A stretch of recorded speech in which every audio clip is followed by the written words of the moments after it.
Em nossos estúdios, nós recebemos o deputado Bira do Pindaré, presidente da Comissão de Direitos Humanos da Assembleia. Deputado, bom dia. Bom dia, Adalberto. Bom dia, deputado.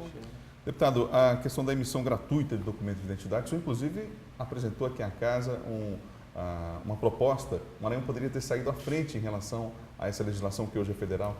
É verdade, mas antes, porém, eu queria cumprimentar na pessoa da Cristiane todas as mulheres pelos 6 anos da Lei Maria da Penha, completa hoje, né? Obrigada. Em segundo lugar, dizer que, de fato, é uma grande conquista para a cidadania brasileira a gratuidade do documento de identidade. Nós já tínhamos esse reconhecimento em relação à certidão de nascimento e agora conquistamos em relação ao documento de identidade, que é um documento obrigatório, não é um documento não é uma necessidade do cidadão, é uma necessidade do Estado. A identidade nasceu, essa carteirinha chamada RG, nasceu por necessidade da segurança pública e é por isso que a gente coloca lá a impressão digital.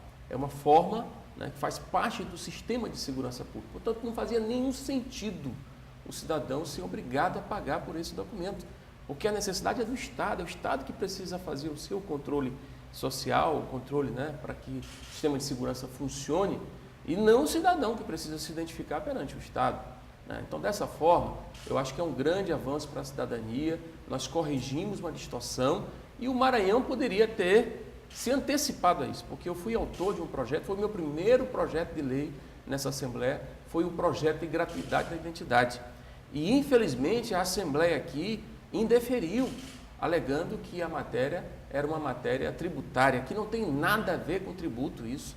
A contribuição que era paga pelo cidadão maranhense para tirar essa carteira é para uma empresa particular, chamada Valid, R$ 22,50. Agora, só vai pagar quem for tirar a segunda via, né? A primeira via, graças a Deus, agora é gratuita por força de uma lei federal. E o Maranhão poderia ter evitado esse transtorno. 20 dias sem emissão de carteira significa prejuízo para mais de 20 mil pessoas que tiveram que, no mínimo, adiar seus planos, seja para ter um emprego, seja para ter uma conta bancária, seja para fazer uma viagem. É um transtorno que só quem sentiu na pele nesse momento deve avaliar a dimensão. Bom, deputado, o senhor fez referência aí ao aniversário da Lei Maria da Penha. No próximo bloco a gente vai mostrar uma matéria a respeito disso, mas eu queria lhe perguntar ainda nessa entrevista, a gente tem aí a lei completando 6 anos, temos motivos, é claro, para comemorar por conta desse avanço, mas o sistema de proteção da mulher ainda é falho, ainda precisa muito, né, para que ele possa funcionar com eficiência. Como é que o senhor vê essa questão e essa articulação de toda a rede de proteção da mulher aqui no Estado? Olha, a lei é um avanço enorme, a Lei Maria da Penha, são 6 anos aí e tem mostrado a sua efetividade, mas a violência ainda é uma realidade. Diga-se passagem, São Luís, capital do Maranhão, está entre as cidades brasileiras com maior índice de violência contra a mulher em todo o país. Portanto, é preciso haver um enfrentamento. De fato, o sistema ainda é precário, né? Nós não temos delegacia de mulher em todas as regiões do Estado, por exemplo, né? E os processos ainda não correm no ritmo que deveriam, né? E o atendimento dessas mulheres que são vítimas também não é totalmente satisfatório. Inclusive, eu também sou autor de um projeto aqui na Assembleia, mais um projeto que, infelizmente, a Casa vetou, né? Eu não sei se é pelo fato de ser oposição, mas que eu acho que é um prejuízo para as mulheres, porque eu propus que as mulheres que são vítimas de violência tivessem o direito de terem cirurgias reparadoras, porque tem mulheres que sofrem sequelas, né? Cirurgias reparadoras, cirurgias inclusive estéticas, se for o caso. Tem mulheres que têm o nariz arrancado, a orelha decepada, né? Então poderiam ter gratuitamente, bancado pelo Estado, cirurgias reparadoras, mas infelizmente a Casa não acatou mais essa proposição nossa e a gente lamenta porque de fato poderia contribuir muito, né, no que diz respeito ao respeito à dignidade da mulher aqui no nosso estado e na nossa capital. Adalberto, inclusive a mídia fez referência esse final de semana aos números, né, um balanço da polícia mostrando a quantidade, né, de violência, de casos de violência contra a mulher que aconteceram esse final de semana, e a maioria das mulheres vítimas o agressor doméstico, né, o marido, e em geral envolvendo bebida alcoólica, né? A gente pensa que é uma coisa que não acontece, mas os números mostram claramente as mulheres são vítimas dentro de casa, né? Então, de fato, é preciso haver um empenho de toda a sociedade para essa mudança de postura, sobretudo para nós, homens. Nós não podemos acatar, aceitar passivamente que a realidade seja essa.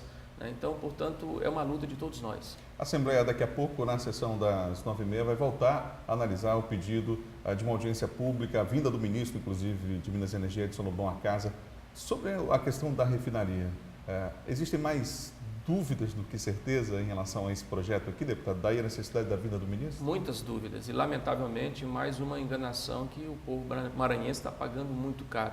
Quantas pessoas se planejaram, né, fizeram planos, arquitetaram, tomaram iniciativas, fizeram investimentos, pensando nessa refinaria aqui em Bacabeira nos próximos anos, e chega a notícia de que ela vai ser adiada por um tempo ainda não muito bem definido.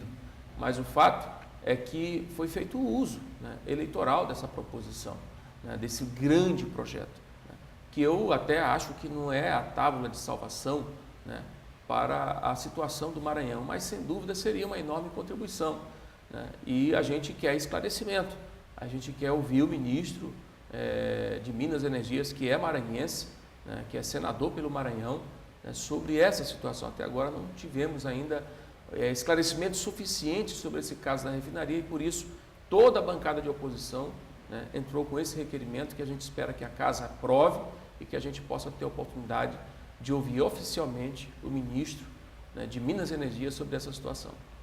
Bom, deputado, São Luís deve completar 400 anos aí, agora no próximo mês de setembro, sem praias. Aí a gente viu ontem representantes aí da CAEMA, Ministério do Turismo, reunidos também com a Secretaria de Meio Ambiente para discutir essa questão.